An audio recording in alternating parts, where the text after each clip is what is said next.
Hi, everybody.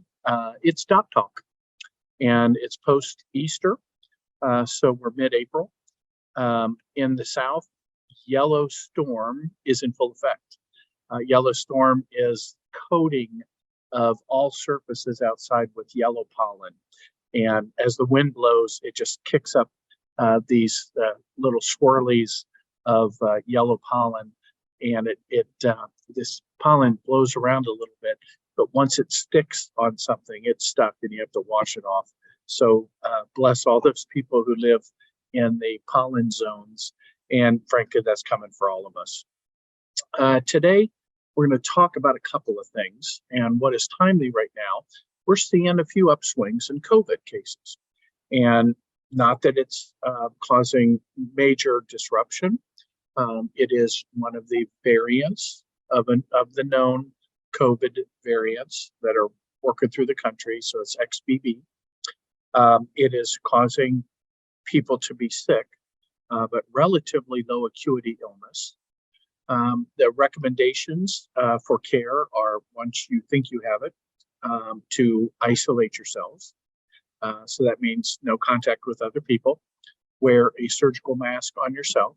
Stay away from people who have an unusual risk for getting very sick from it. And those are people with an immune compromise of some kind. So that's the elderly, people who have certain degenerative diseases of their immune system, people who have cancer, and people who have bad heart and lung diseases are people that you really should stay away from. Number two is we still have free tests for the next couple of weeks. The federal government is still providing free tests for COVID. It's still a little swab in the nose and you test for it. And the most important point about getting tested to see if you have COVID at this time of the year is to, number one, know that you need to isolate yourself from someone else.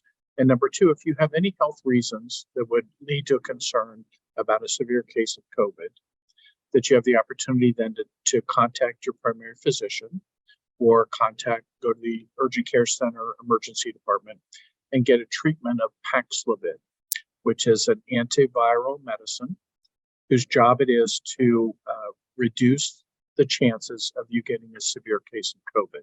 That's what Paxlovid is for. It doesn't necessarily shorten the time of illness. It doesn't necessarily reduce your chance of making other people ill, but it reduces the chances that you end up in the hospital or dying of COVID, which is still something we want to avoid.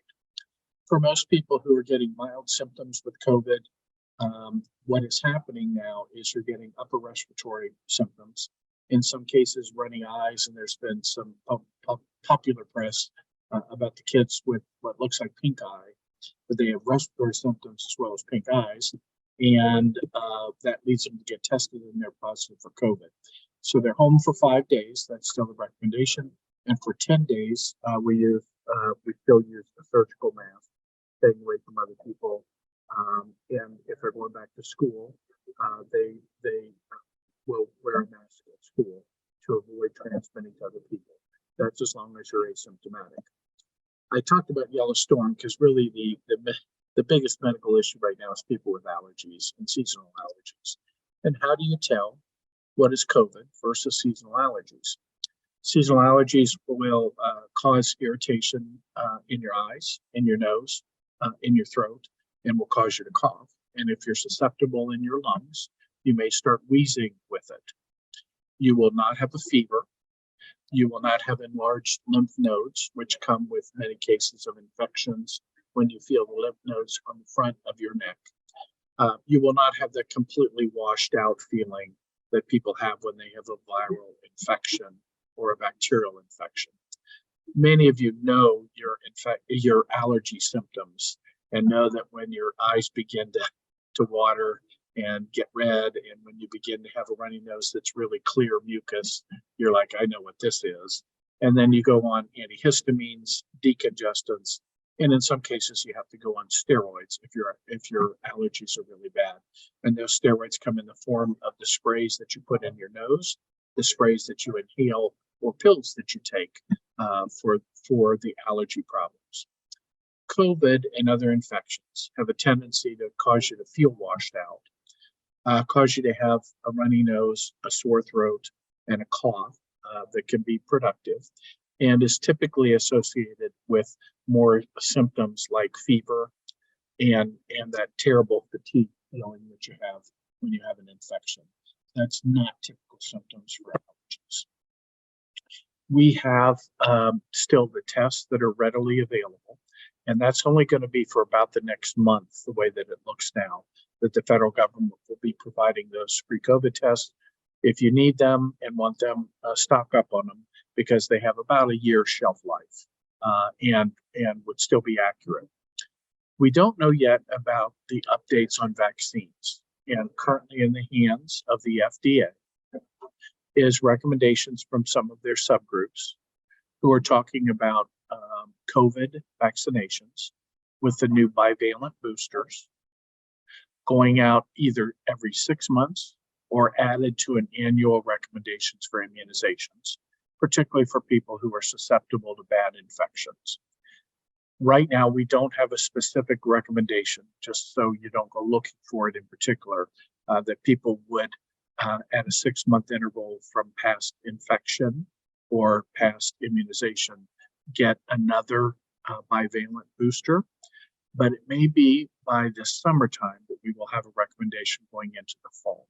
So I want you to understand that. Right now, the only treatment for COVID is the Paxlovid oral medicine that you take for 5 days, prescribed by a doctor. That treatment is available. The vaccines, for those of you who are around people with COVID, you can still get a vaccine.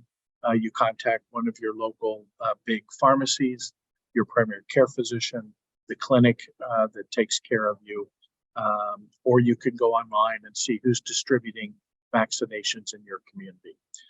There are some places where this has made a little bit more of a comeback, and I think the local media has covered that pretty well. I want you to all be aware there's no indication of more severe illness that is causing enough people to get hospitalized, that is compromising hospital operations, and really no outbreak of other diseases right now, including influenza, RSV, that are a big concern to you. We have all of our conferences, concerts. It's a beautiful Easter Sunday to enjoy practice. We had really nice weather coming ahead, and it's really nice to be out. I'm sitting at a conference right now, actually running a conference.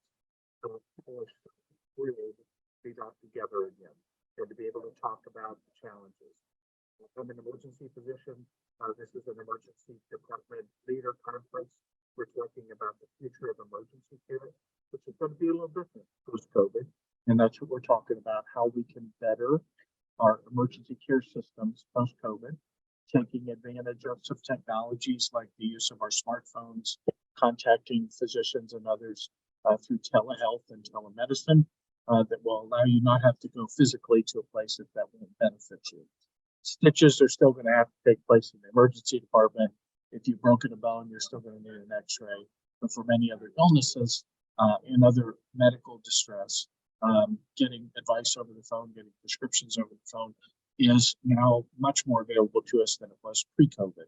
So we're talking about the changing emergency care system, what we need to modify in terms of taking care of our communities, and how better we can be fit to serve all the emergency and unscheduled needs of people in the future. So a little bit of COVID news, thank goodness, not very much.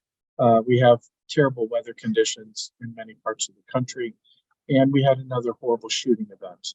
And the final piece I want to give you for this week is, if you have a chance to learn about how to react to violence that would occur around you, or even nonviolent, but somebody who's injured themselves, it's springtime and people are cutting trees and using chainsaws and radial saws, doing some home projects. A program called Stop the Bleed teaches people how to take care of individuals who have an acute injury and a bleeding problem. It's now being written into and supplied into many of the places where we have AEDs, and so in community settings, in churches and gyms and other places They will have an AED cabinet, and next to it will be a stop the bleed cabinet. And you're instructed to break the seal and get the contents out. It includes dressings that you put on an open wound somewhere, and tourniquets. So bleeding badly from a wound from their arms and legs that you put in tourniquet place. It's really important and become very important in things like shooting events that occurred this week in Louisville. There was an unexpected, terrible incident. There was one 2 weeks ago in Nashville, school building, and stop the bleed to confidence, approach injuries, including severe injuries, and save a life. And so that is the Swamp the Bleed program. Anytime you can work with your local Red Cross or other first aid organization, fire and EMS department to learn how to take care of emergencies, do first aid, use AEDs, etc. Really good idea. Go do that. So DocTalk mid-April. Thanks for what you do. Thankful that we're through winter, and we're looking forward to the warm seasons of the year and long days. Love those evenings when you can go outside and have so enjoy. And I'll talk to you in a couple of weeks. DocTalk.